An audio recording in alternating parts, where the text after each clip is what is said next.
Hello everyone, and thank you for joining me for today's edition of the Daf Yomi. Today we're doing Daf 15a from a rainy, cold Salford. So I hope you're all doing well, and let's dive straight in.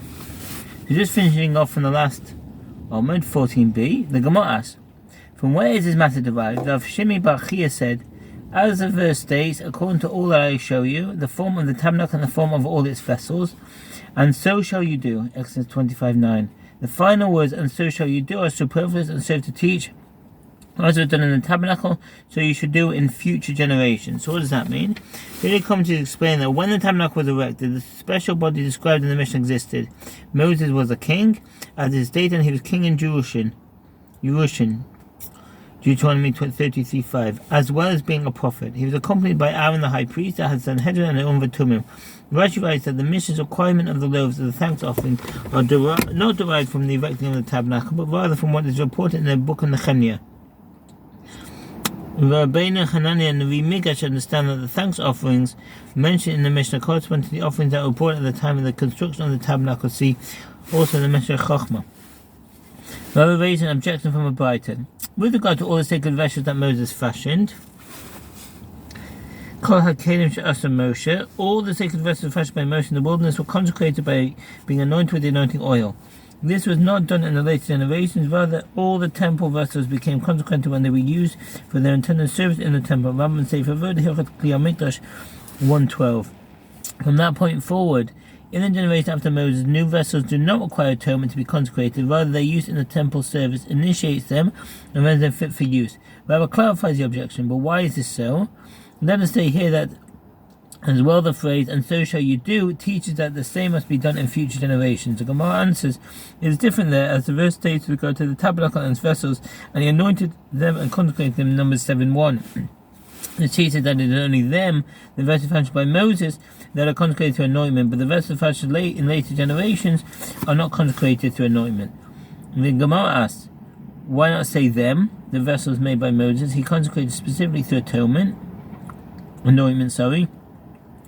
but the vessels made in future generations are consecrated either through anointment or through their internal service. Rav Papa said the verse states, and they shall take all the service vessels with which they will serve in the sanctuary, in Numbers 4:12.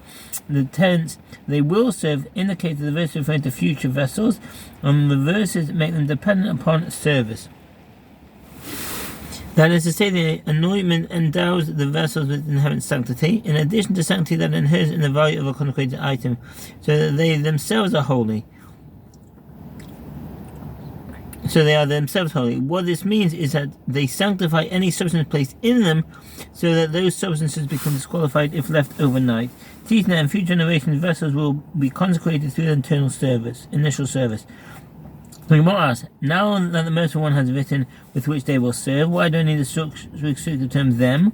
The Gemara answers, had the Merciful One not written them, I would say that they, the vessels made by Moses, were consecrated to anointment alone, but vessels made in later generations were consecrated both to anointment and through service, as the Torah wrote, and so shall you do, referring to future generations. Therefore, the Merciful One excluded future vessels from anointment by stating them, teaching that it is only them that were consecrated to anointment. Later generations are not consecrated to anointment.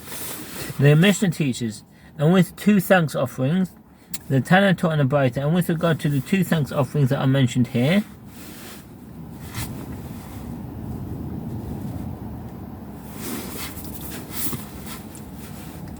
when an addition is made to the city of Jerusalem, then the Sanhedrin offers two thanks offerings, and the priests take the 11 loaves of these offerings to consecrate the addition. When they reach the farthest point that they wish to consecrate, they stand in that place and partake of the loaves of these offerings to consecrate the addition. When they reach the farthest point that they wish to consecrate, they stand in that place and partake of the loaves of the one of the thanks offerings. Rambam Shevuot Daf 6:12. Here, and the reference is to their loaves, but not to their flesh. An animal thanks offering is accompanied by 40 loaves of bread that are brought as a meal offering. 10 loaves are leavened, and the remainder is comprised of 10, each of 3 types of unleavened bread. The Gemara asks, from where these matters derive? Now Chisda said, as the verse states with regards to the consecration of the wall of Jerusalem in the days of Ezra, And I placed 2 large thanks offerings, and we went in procession to the right upon the wall. 12:31. The Gemara clarifies the meaning of this verse. What is meant by large? If we say that the animals of the thanks offering were literally from a large species, i.e. oxen, rather than from small species, i.e. sheep, let the verse state that they were oxen. Rather, let us say that he took animals from among the largest and the finest quality of their species. The Gemara challenges this. Is the size of the offering of any importance before heaven? But isn't it taught in the Mishnah in Menachos 110a? It is stated with regard to an animal burnt offering, a fire offering, a pleasing aroma in Leviticus 1:9. It is also stated with regard to a bird burnt offering, a fire offering, a pleasing aroma in Leviticus 1:17. It is also stated with regard to a meal offering, a fire offering, a pleasing aroma in Leviticus 2:2. The same term is used in all 3 cases, even though the 3 offerings are of different value. This teaches that one who brings a substantial sacrifice and one who brings a modest sacrifice have equal merit, and both offerings are accepted as having a pleasing aroma, provided that one directs his heart to his Father in heaven. Rather, let us say that large thanks offerings mean the larger element in the thanks offering loaves. And what is that? The leaven loaves. As we learn in the Mishnah Menachos 76b, the meal part of the thanks offering came from 5 Jerusalem seah. The loaves that are brought with a thanks offering are formed as follows. 20 measures of 1/10 of an ephah of flour are taken, and of which are used to make 10 leaven loaves. The other 10 are divided equally into 30 portions to make 30 unleavened loaves. 10 loaves of matzah, 10 wafers, and 10 measures of flour mixed with water and oil. And we say Shevuot Daf 9:17-18 of flour, which are equivalent to 6 wilderness seah. Although the measures of volume used during the period of the Talmud retain the same names as the measures that had been used in the biblical period, they were not the same.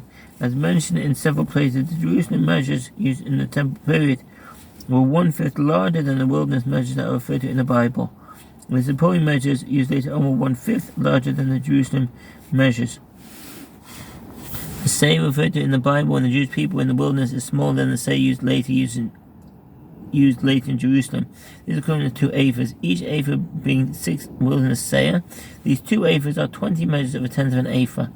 10 of these 10s were used to make the leaven loaves, and 10 of these 10s were used to make unleavened loaves.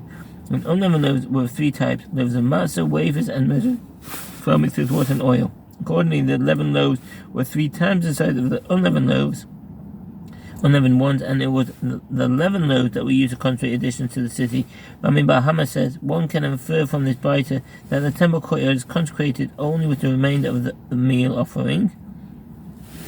In addition, if an addition is made to the temple courtyard, it is consecrated with the remainder of a meal offering, just as Jerusalem is consecrated with the loaves of a thanks offering, which can be eaten only in the city.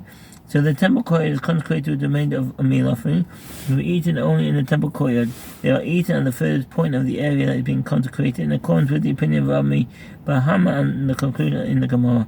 In Sefer Hilchot Beis Bechira 6:13. In other words, not with thanks offering loaves, but with the remainders of the various meal offerings offered in the temple, as these reminders may be eaten only by a priest and only within the confines of the temple courtyard, says Rashi. And not by the loaves of the thanks offering. The remainder of the meal offering is that the part left over after a handful of it and its frankincense has been sacrificed on the altar. This remains eaten by a priest. What is the reason for this? The consecration of Jerusalem courtyard is like the consecration of Jerusalem. Just as with regard to Jerusalem, items that is eaten specifically in it, i.e. the loaves of a thanks offering, which are eaten anywhere in the city, consecrates the city. So too with regard to the temple courtyard, an item that is eaten specifically in it, i.e. made of the meal offering, consecrates the courtyard. The Gemara asks, is that to say that the loaves of a thanks offering are not eaten in the temple courtyard? Rather, the comparison we draw as follows. The consecration of the temple courtyard is like the consecration of Jerusalem. Just as Jerusalem is consecrated with the loaves of a thanks offering, which is an item that is eaten inside the city, and which, if it emerges from there, is disqualified. So too the temple courtyard is consecrated with items that are eaten inside the courtyard, and which, if it emerges from there, is disqualified. This item is the remainder of the meal offering, which can be eaten only by a priest and only in the temple courtyard. The Gemara asks, And then the consecration of the temple courtyard is derived from the consecration of Jerusalem. Let us say as follows: just as there, with regard to the consecration of an addition made to Jerusalem, loaves used in the ceremony are leavened, so too here, with regard to the consecration of an addition made to the temple courtyard, the remainder of the meal offering should be leavened. The Gemara expresses surprise at this suggestion. Now, can you understand this? Is there a leavened meal offering? The meal offering is always unleavened. Thank you for listening. I wish you all the best. Bye.